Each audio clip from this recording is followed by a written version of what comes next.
আসসালামু আলাইকুম। আমি স্বপন চৌধুরী স্টকহোম সুইডেন থেকে বলছি। এখন সুইডেনের রাত 2টো, বাংলাদেশে সকাল 6টা। আপনারা যখন দেখবেন তখন বাংলাদেশে সকাল 9টা বেজে যাবে। আর এই মুহূর্তে তেল আবিবের সময় হচ্ছে রাত 3টে এবং ইরান রাত 3:30, মানে ভোর 3:30। এখনকার খবরে যেটা দেখলাম ইউরোপিয়ান টেলিভিশনে, আমাদের সুইডেনের স্কাই টিভিতে, যে এখনও যুদ্ধ চলছে, দুই পক্ষই পাল্টা হামলা করছে। এবং আপনারা একটা জিনিস জানেন, আমি বারবারই বলেছি যে ইরানে যে ক্ষয়ক্ষতিগুলো হয় সেগুলো জনসমক্ষে খুব সহজভাবে চলে আসে, কিন্তু ইসরায়েলে যে ক্ষয়ক্ষতিগুলো হয় সেগুলো ইসরায়েলি গণমাধ্যম এমনভাবে ব্যারিকেড দিয়ে রেখেছে যে সব খবরই প্রচার হয় না।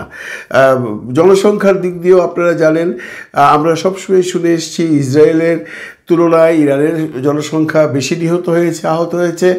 এখানে একটা কারণ ছিল যে ইসরায়েলের যে প্রোটেকশন সেইটা দেওয়ার পরেই তাদের জনসংখ্যা নিহতের সংখ্যাটা একটু কমেছে, কিন্তু যতটুকু কম তারা বলছে আদৌ কি ততটুকু কম না তার চেয়ে বেশি হয়েছে, সেই খবর কিন্তু নর্মাল জনসমক্ষে আসতে দেয় না। ইসরায়েলি গণমাধ্যম এমন করে প্রচার মাধ্যমকে দাবিয়ে রেখেছে যে তারা সব খবরই প্রচার করতে পারে না। আজকের সবচেয়ে খারাপ খবর হলো, আপনারা জানেন ইরানের ধর্মীয় নেতা আয়াতুল্লাহ খোমেনি, উনি একটি স্পেশাল বাংকারে আছেন। উনি কোথায় আছেন ওনার খুব ঘনিষ্ঠ দু একজন মানুষ ব্যতীত সবাই জানে না। দু একজন উচ্চ সামরিক কর্মকর্তার সাথে তো ওনার যোগাযোগ আছে। উনি যেখানটায় আছেন সেখান থেকে উনি যে কোনো ধরনের ডিভাইস ব্যবহার করা বন্ধ রেখেছেন। কোনো টেলিফোন নেই ওনার কাছে, কোনো ওয়্যারলেস জাতীয় কোনো কিছু নেই, এটা তার প্রোটেকশনের জন্য। কিন্তু এর মধ্যেই আয়াতুল্লাহ খোমেনি সাহেব অলরেডি উনি বলে দিয়েছেন, আমার যদি কিছু হয়ে যায় তাহলে আমার উত্তরসূরি কে হবে, এমন নেতা উনি আজকে নির্বাচন করে গেছেন। অনেকেই ভেবেছিলেন যে আয়াতুল্লাহ খোমেনি সাহেবের দেহপ্রয়াণের পর হয়তোবা তার সন্তান এই জায়গাটায় আসবে, কিন্তু যে মানুষগুলোর নাম, যে ধর্মীয় নেতাগুলোর নাম আয়াতুল্লাহ খোমেনি সাহেব বলে গেলেন বা বলেছেন আজকে, সেখানে তার সন্তানের নাম নেই। এতে করেই বোঝা যায় ওনাদের চিন্তা ভাবনা কত মহৎ। অনেকেই ওনার ছেলেকে চেয়েছিলেন ওনার স্থলাভিষিক্ত করতে, কিন্তু কোনো অবস্থাতে উনি সেটা করেননি। এত মহান একজন মানুষ এখন প্রতিনিয়তই ভাবছেন যে আমি হয়তো বা বাঁচব না, কারণ ওনার পিছনে যেভাবে আমেরিকান সৈন্যরা লেগেছে বা ওনার পিছনে যেভাবে ইসরায়েল স্পাই লাগিয়ে রেখেছে, উনি একটু সন্দেহেই আছেন। কিন্তু ইরানের সামরিক বাহিনী তাকে এমনভাবে প্রোটেকশন দিচ্ছে যে আয়াতুল্লাহ খোমেনি সাহেবের আশেপাশে যাবার মতো ক্ষমতা মোসাদের নেই বা ইসরায়েলের সেই বাহিনীর নেই। এবং উনি এমন একটি সুরক্ষিত জায়গায় আছেন যেখানে পৌঁছতে হলে অনেক অনেক অনেক দীর্ঘ পথ পাড়ি দিতে হবে। আমার কাছে অনেকেই লিখেছেন যে ইউরোপের অবস্থা কি, ইউরোপের মানুষজন কী ভাবছে। আমি আপনাকে একটা কথা এখানে বলে রাখি যে আমাদের যে সুইডেন দেশটা, এখানটায় যত বিদেশি আছে, মানে সুইডিশ পিপল ছাড়া বা তার পাশের দেশ ফিনল্যান্ডের পিপল ছাড়া, সুইডেন ফিনল্যান্ডেরা ভাই এরা একই দেশ ধরা হয় একরকম। এর বাইরে পৃথিবীর যত দেশ আছে, অনেক দেশের মানুষই এখানটায় থাকে।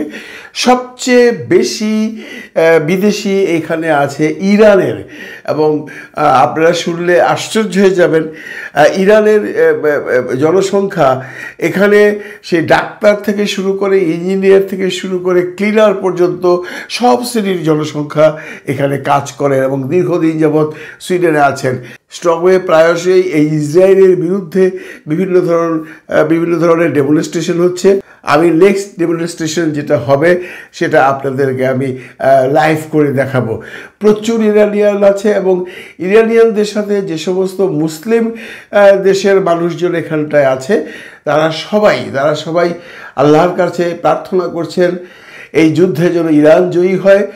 বা এই যুদ্ধ যেন অতি শীঘ্রই বন্ধ হয়ে যায়, কারণ যে প্রভাব ইউরোপে পড়েছে এতে করে আমরাও খুব মানে বিচলিত অবস্থায় আছি।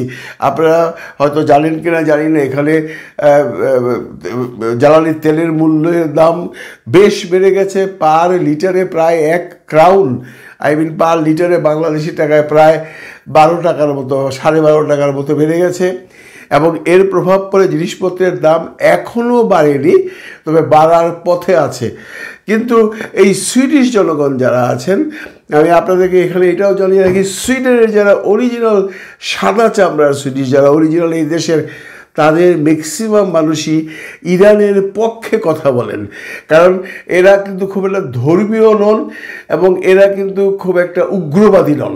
এরা পৃথিবীর যে কোনো জায়গায় যখন যে কোনো ধরনের অত্যাচার নিপীড়ন হয় তখন ওরা ওদের পক্ষেই দাঁড়ান। এই সুইডিশদের আমি দেখেছি গাজার পক্ষে যে মিছিল করেছিল সুইডেনে, সেটা একটা ইতিহাস হয়ে রয়েছে।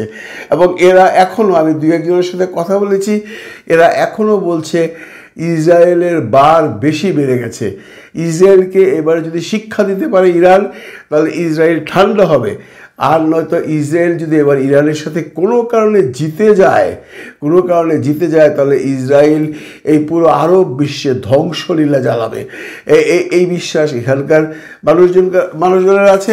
এবং এইখানকার যারা জনসাধারণ সুইডিশ পিপল, তারা অলওয়েজ ইরানের পক্ষেই, ম্যাক্সিমাম মানে আপনি যদি হাতে গণেন বা যদি জরিপ করেন, তাহলে 95 না 97% মানুষই ইসরায়েলের বিরুদ্ধে কথা বলেন। যারা ইহুদি তারা ব্যতীত, আর যাদের ইসরায়েলে কোনো সম্পর্ক আছে তারা ব্যতীত, বা ইহুদির দোকান বা ব্যবসা প্রতিষ্ঠানে যারা কাজ করে তারা ব্যতীত, বাহিরের যত বিভিন্ন দেশের মুসলিমরা আছেন, আফগানিস্তান বলেন, পাকিস্তান বলেন, বাংলাদেশ বলেন, ইয়েমেন বলেন, এই সমস্ত দেশের জনগণ পুরোপুরি ইরানের সপক্ষে। এখানে একটা ভালো খবর দিয়ে আমি শেষ করতে চাচ্ছি। এত কিছুর পরেও আজকে ইয়েমেনের সেই যে গোষ্ঠী হুদি, ওরা ডিক্লেয়ার দিয়ে দিয়েছে আমেরিকা যদি ইরানের এই ব্যাপারে নিজস্ব কোনো সৈন্য মোতায়েন করে, তাহলে আমরা আমেরিকার যত জাহাজ আছে ওই অঞ্চলে সবগুলো বোমা মেরে উড়িয়ে দেব। এই প্রথম কোনো দেশ সরাসরি ইরানের পক্ষে কথা বলল।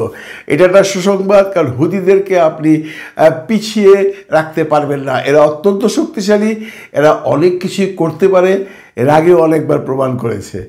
আমরা আশা করি দিন যতই গড়াবে আরও নতুন সংবাদ নিয়ে আপনাদের কাছে আসবো। আপনারা থাকবেন আমার সাথে, ভালো থাকবেন সবাই, ভালো রাখবেন সবাইকে। আল্লাহ হাফিজ।